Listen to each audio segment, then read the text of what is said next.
Jazzcast Pros. I'm sure you're aware and your listeners are aware that our Surgeon General has actually said mental health is the next pandemic for our youth. We're in the midst of a mental health pandemic for our students because there is such a surge. You have the mental health of the students, you have the mental health of the teachers, you have the mental health to consider of the parents, of administrators.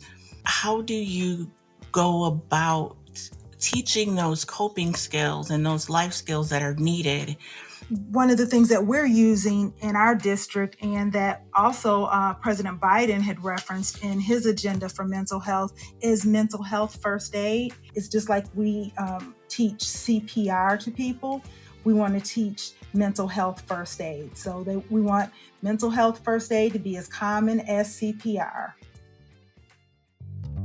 Welcome to Living the Front Seat Life. I'm your host, Kelly Marie, and I invite you to take this journey with me. We're going to be talking about all things mental health and emotional well-being. You see, I am a overcomer.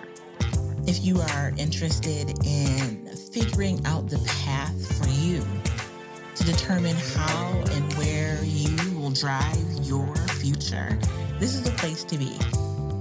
We get to determine the ride. We may not get to determine the weather or who's on the road with us or if it's going to be a scenic route or not. But we are the drivers. So join me on this ride, living the front seat life.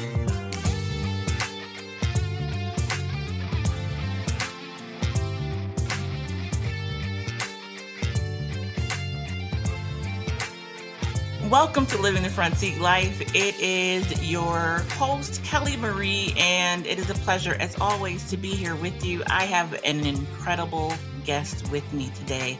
Dr. Bennett is an educator. She's a coach. She specializes in mental health for youth, mental health for adults, and we are going to talk about, really what is happening in the schools, some of the issues that they're going through, and how you, as someone that loves and supports a child, whether they're your child or grandchild, where you can support the children in your life. Dr. Bennett, thank you so much for joining. How are you? I'm doing well. Thank you for having me. So let's jump right in. We are still in the midst of a pandemic, even though people think it's gone because no one has to wear masks anymore. It's still real. It's still an actual thing. And at the same time, we have young people that have spent, in some cases, 3 years dealing with a pandemic, either not in school, homeschooling, being in school, masking, not masking, so many things that they're dealing with in addition to living their lives, right? In addition to just being kids. What are you seeing in your day-to-day work? So what I'm seeing, and just for a little background, I'm currently serving as the Director of Student Support Services for a district in Atlanta, in a large district in Atlanta. And in that role, I support social workers, nurses, counselors, and mental health providers. And one of the things that we're seeing is a surge on mental health referrals with our students. We definitely have seen that our students, there is such an increase that we can't keep enough providers in the schools. Our Surgeon General, I'm sure you're aware and your listeners are aware that our Surgeon General has actually said mental health is the next pandemic for our youth. We're in the midst of a mental health pandemic for our students because there is such a surge, and we have parents that are fighting this social emotional learning in the classroom because they feel that we need to focus on, just teaching and learning. But if we don't focus on the mental health piece, our children are not going to be able to process anything because they've been isolated for so long. They've seen death, they've seen collective trauma as a nation, social justice. We have people that are worried about the inflation. There's just so much that they've seen. Their hopes and dreams as they had them have been diminished. Kids that were going off to college and they had that envisioned in one way, it didn't happen that way. So they were not ready for those hard failures. And we've seen an increase in the number of suicidal ideations. One of the numbers that I've seen recently was 3,500, and that was just for a small district of 86,000. I work and support a number of school districts just with some mentoring and such, and one of the districts had reported over 3,500 in suicidal ideation for their students, and that is a significant increase. So we're definitely feeling it. We're also seeing it with our teachers and our adults.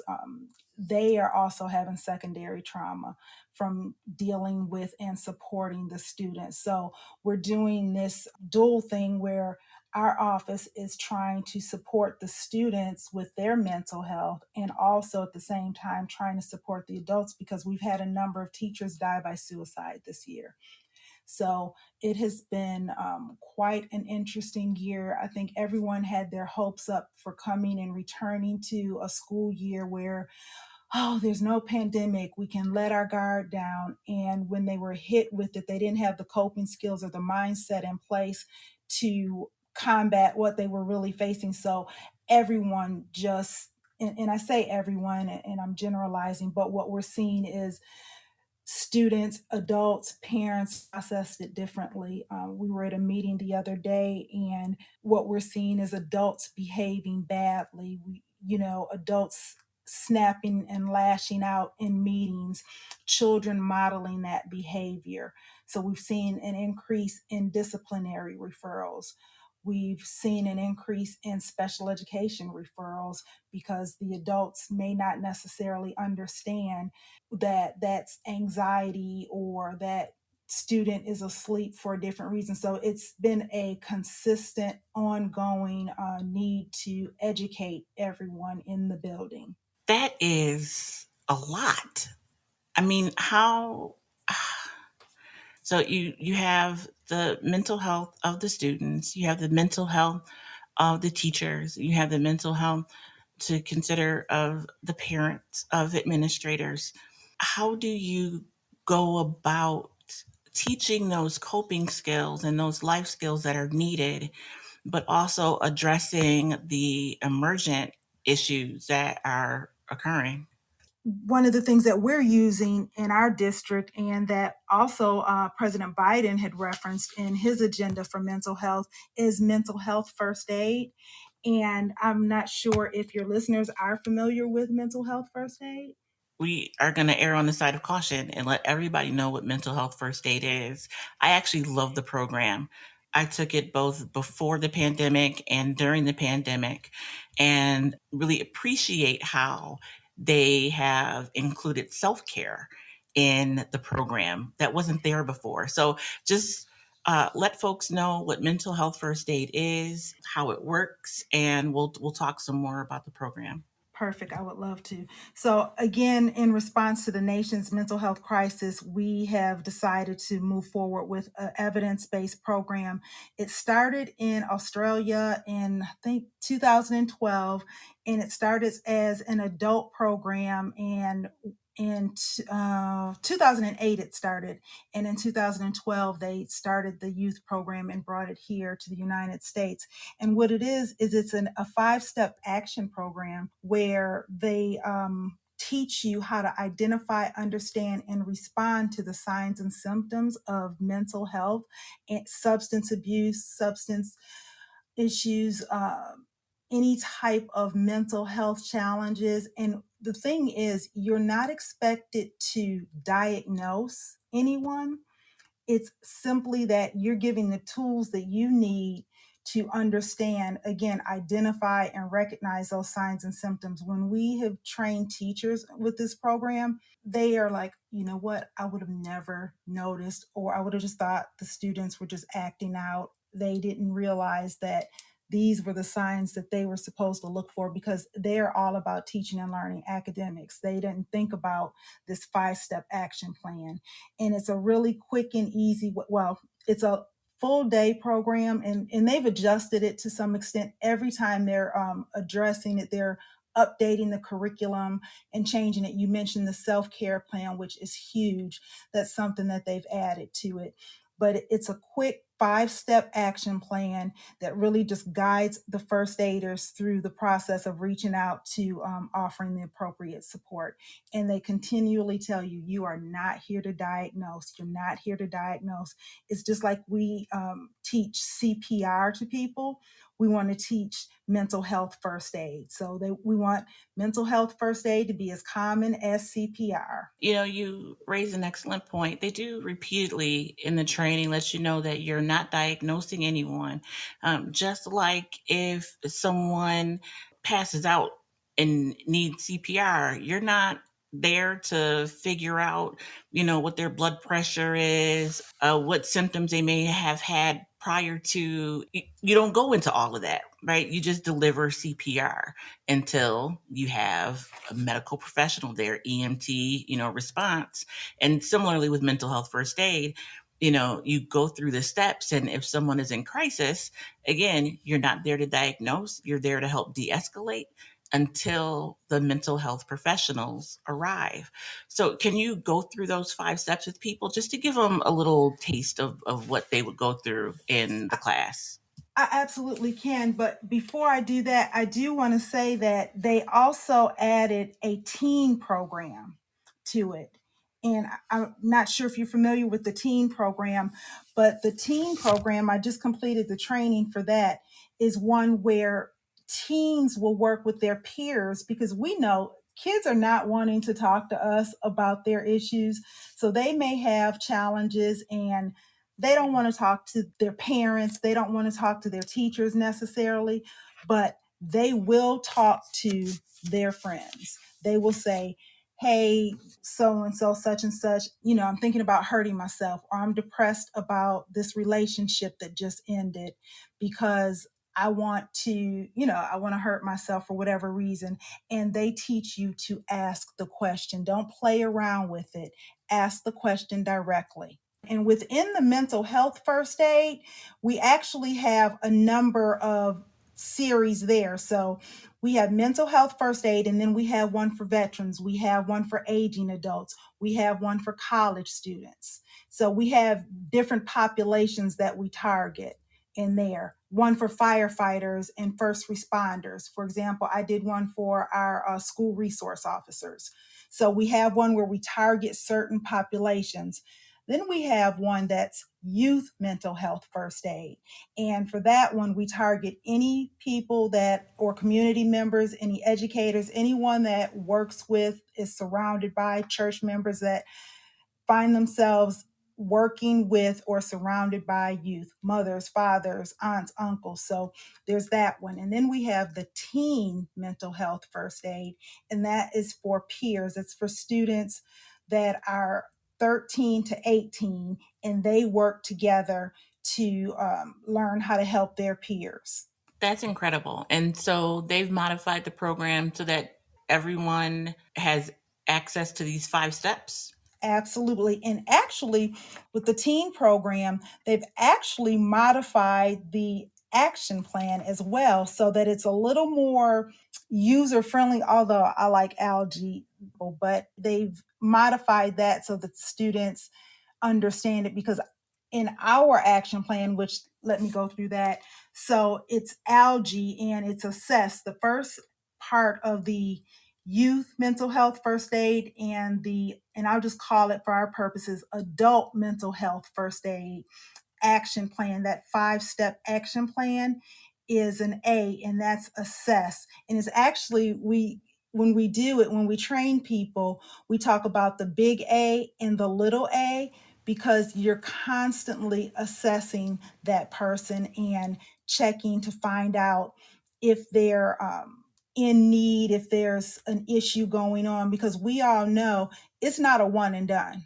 It's not just, well, you're fine today and you're going to be fine forever, so I don't have to worry about you anymore. It's a Right. wrap. So after you go through that, you have the L, the listen. So you want to listen non-judgmentally because, we all have a tendency to listen with judgment. We have a number of students that may share things with you that you're not ready to hear. We tell our participants, put on your crash helmet, get your face together. Do not respond with your facial expressions. If you can't pull that together, then this may not be for you, because we don't want our students, and we don't want adults that are dealing with this. They don't need your judgment.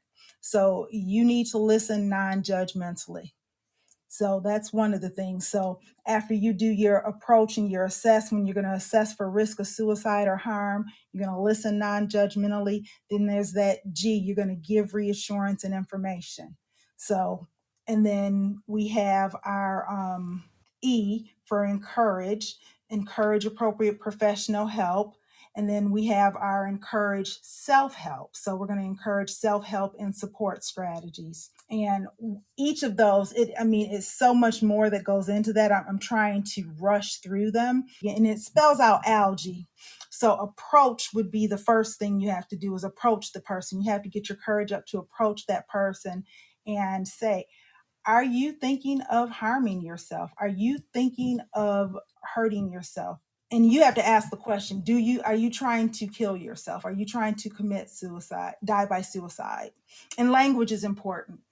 Language is important because we want to use non-judgmental language. If you say commit, that's like committing a crime. So we want to say die by suicide. It has more dignity. You're going to have to come back because we have to dive some more into so many topics. But sticking with algae and mental health first aid for now, what I appreciated in the class the second time around was that they did incorporate that approach piece, needing to actually say the words in the class, getting comfortable in the class to say, do you want to kill yourself?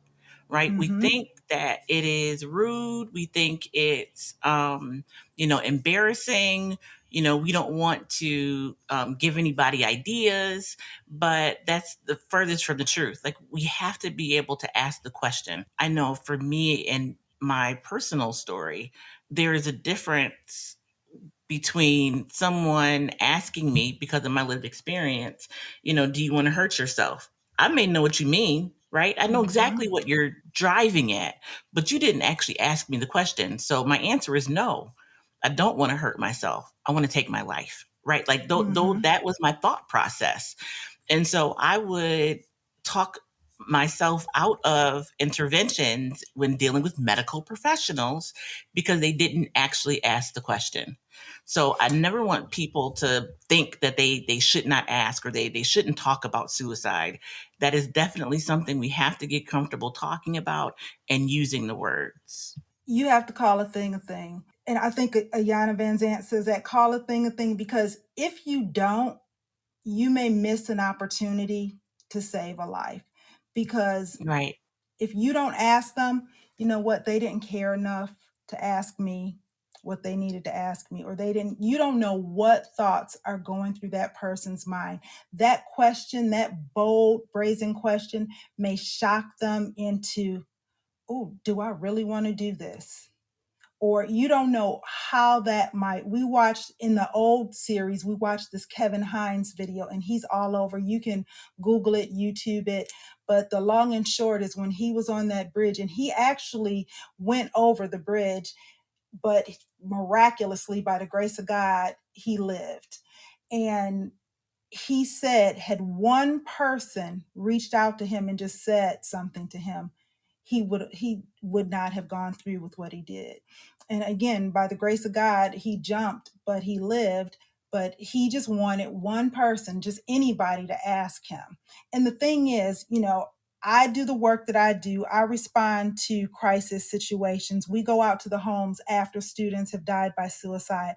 My husband is a police officer, and he's gone out after students have died by suicide. And I can tell you, from cases that we've both been to at the same time, it's not a pretty sight. So ask the ugly question so you can avoid the ugly situation. And that's one of the things I encourage people to do is, I'd rather you be upset with me because I asked you than for you to not be here because I did not. I'd rather you not speak to me, right? I'd rather me asking you if you want to take your life or die by suicide. I'd rather ask that question and you never speak to me again, but you have the opportunity to live a full life, than for me to say nothing at all and lose you. Mm-hmm. Right. And, Yes. it is imperative that we understand our connection to people. That video really is a good video for people to watch. And that's one of the reasons why I encourage people to be the light, because you never know when someone is in their darkest moment. They could be smiling and they want to die. Right? They could be laughing, they could be jovial, they can be, what you think is having a good time, but they're not. Right. And so we Mm-hmm. never know when we meet someone where they are. And so we should always be in a position to be the light, because you could save a life and not even know it. And I want to be sure that people understand that we are also still talking about youth and mental health. Young people are taking their lives. Young people are dying by suicide. And we have to be able to have those conversations. We're not just talking about adults, we're talking about young people. They are hurting and they need our help. So, what are some ways that hopefully people will be interested in mental health first aid and go online and sign up for a class? But what are some ways that someone can be the light for a young person? What is some ways that someone can be there for a young person, be it their child, be it, a neighborhood kid, a youth at church, like you said earlier? Can you give us some examples? Absolutely. And before I do that, I want to dispel a myth. That Black children and brown children are not dying by suicide. That is a myth. The numbers, in fact, the research supports, it was just last month that we are actually surpassing other children, Indian children, we are surpassing Caucasian children, Asian children, Indian, all others in our numbers in terms of dying by suicide. And let me pull this information so that you can share it with your listeners. It's our girls, of course. Our girls are dying at a higher rate by suicide, but Black and brown children are dying by suicide at a faster rate than anyone else. And it has a lot to do with that collective trauma, but there are a variety of things that are going on. We have to stop telling our children that, and you asked me for some strategies, and the reason this is looming large, it's because of some situations that we just dealt with just in my district. And we have a cultural considerations for mental health first aid in the LGBTQ plus communities. We have a training specifically that we do for those areas because of the bullying and the increase that we're seeing. And in our communities, we tend to say, let's pray it away. You don't have that issue, girl, please. That child just needs Jesus. No, you actually need some mental health support. You actually need to sit down and have some therapy, and you might need a little bit of medication to go along with that. But, I'm not here to diagnose, but we do need a professional that can do that. And we tend not to seek out that support, and it's right there for us. And our children are suffering as a result. So I would encourage our parents, when our kids, one thing that I hear from our parents is, oh, she just wants attention. Well, you know what? If they are seeking attention, give it to them. Give it to them however they are seeking it, so that you can see your child the next day.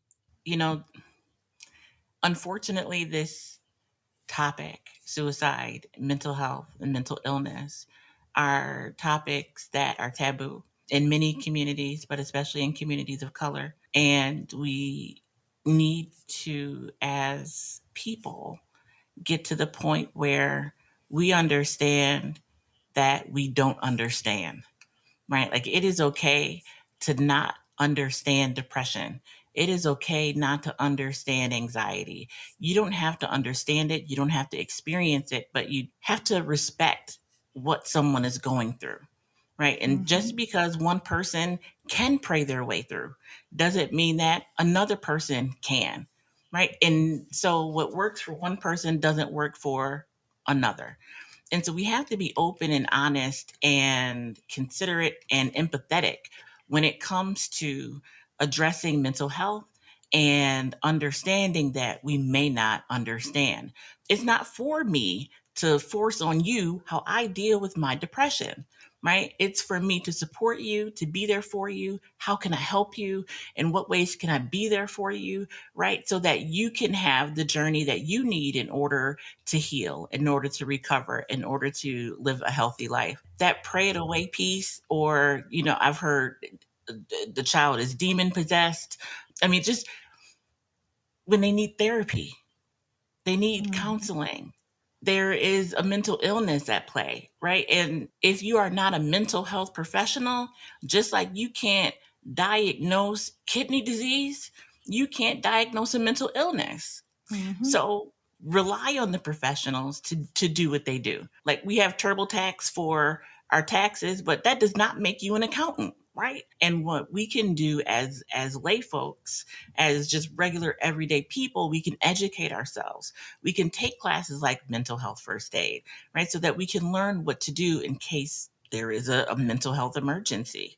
What advice would you give to parents who are just looking at their children and thinking that there may be an issue? Like, they don't know what it is, but their children are just acting differently. What would you advise them to do? Talk to their children.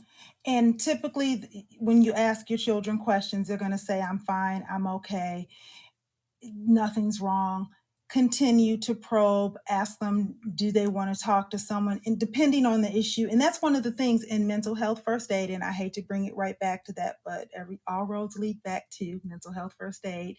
We do scenarios where you act out parents, counselors, teachers, and such talking to young people. So get your child involved in whether it is a mentoring program, big brother, big sister, counseling. But for parents, talk to your children, find out what's going on. We are so busy working and trying to provide things and stuff and iPhones and this life of things and creating many adults and getting our children into the next best thing. We want them to achieve, that we have forgotten about just sitting down and having a meal with our children and talking to them about what has happened in their life, what's going on in their school, what they are enduring, because school is rough. I don't care what school you attend. I work in one of the top school districts, number one in terms of test scores, very good school districts in Georgia, but it's hard for students. School is hard. The pressures that they have academically. One of the students that I was working with that wanted to die by suicide, and I was actually counseling her and coaching her through it. I'm not a trained counselor, but I do coach the students. I was responding to this particular crisis, and she said, I have a plan, because we always assess, we do an assessment if they have an active plan and such. She had a plan. She was not deviating from her plan. And she said, I have to take these final exams so that I can leave my parents good grades, because that is important to them. Not that I am here, but I want to leave them good grades. So the fact that that was in her mind, that says a lot. And when we called the parents, again, she was seeking attention. She just needs to go, and that's another conversation. So I say, talk to your students, do things with your students, with your children, do activities together, good old fashioned activities with your children that don't involve, sometimes that don't involve technology, that don't involve the phone and social media. Talk to them and find out what's going on in their world. Provide them the counseling, the therapy, the support that they need. Get involved in their school. Ask questions. Find out, pay attention to their friend group. Find out exactly what's going on. Sometimes you have to snoop and go through their thing. Respect their privacy, but at the same time, if you are curious, and I would tell my son, I'm getting ready to go through your things because I need to keep you safe. And you can give it to me, or I can go through it tonight when you go to sleep, which I'd much rather do it while you're here with me. Now, that's not necessarily the best thing to do, but stay involved and let them know that you care enough to get involved, because some parents don't want to know. They just want to ignore it. They want to ignore it because they don't want to deal with the reality of it. And mentoring and having a caring adult, the research shows that's the number one protective factor that will turn around all other risk factors. So we look at risk factors and protective factors when we're talking about trauma and resilience. And the thing that helps students with their resiliency is having a caring adult in their life. So that's why we weigh so much on the fact that you need to have, if it can't be the parent, get a mentor, get a big brother, get a coach, hire a coach. A lot of parents hire out that person. With our coaching program, we work with girls to do things. So if their parents can't do it, we do activities. You have the Girls and Boys Club or the Boys and Girls Club, whichever. Have your child linked to someone that they know is a go-to person. They need one person that they can say, I know this person cares about whether I live or die. I don't have a response. Like I'm speechless. Oh, and I would just say one more suggestion that we're doing in our school, and I don't know why we're the only public school system doing this for free, is mindfulness. We have started doing mindfulness for our students, but we offer it for free. And I have seen students coming off of anxiety medication. Now, of course, I'm not suggesting that, and I am not telling anybody to come off their medication, but we offer yoga during the day. We offer mindfulness for our students, and we have wellness rooms and coaches on staff. And that has made a significant difference in our students. It helps with self-regulation. It helps them controlling their motor functions and skills. It helps with that anxiety and that stress and that spastic energy. So that is one of the things that we have started to do. Is in the last 2 years, we started with a pilot and we started with the high schoolers, and then we just started trickling it down. And now K through 12, we offer in different classes, and we don't require it. It is something that you have to want to do, because it's something that you can't force on someone. And we're empowering students to be strong and confident, stay in the here and now. You can't focus on what happened in the past. You have to be present in the moment and just paying attention to that here and now without judgment. Teaching people how to be non-judgmental about themselves and not judge. Like, when you can learn how to truly not judge yourselves, baby, can't nobody take nothing from you. That's huge. I'm still working on that. Aren't we all? It's a journey. Aren't we all? Yeah, it's a journey. And that's why we want to teach kids young how to do that. Right. We want to teach them how to breathe, save it. And that's why I have started taking those classes, so I can take that into the Black community for free and give that to our children, to help our Black children one breath at a time. Help them get rid of that anxiety one breath at a time. Breathe it in, breathe it out. That's so huge and incredibly important. I thank you so much for all that you're doing. I want people to be able to, we've talked a lot about mental health first aid. I want them to be able to sign up for classes. So I know there is a zip code search online at the mental health first aid website, right? Mm-hmm. Yes, correct. And anyone can take mental health first aid. You don't have to be a teacher or counselor or medical professional. This class is for just anybody, right?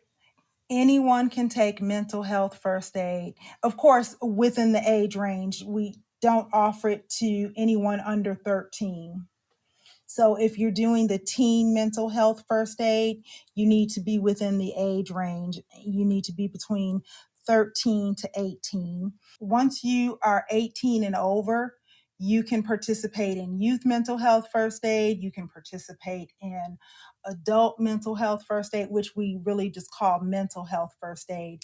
And if you decide you would like to participate in mental health first aid, you just go to the mental health first aid website. You can type in mental health first aid website, and you'll probably get something that says National Council for Mental Well-Being, and you go type in your zip code, and there's a list of trainings that are offered.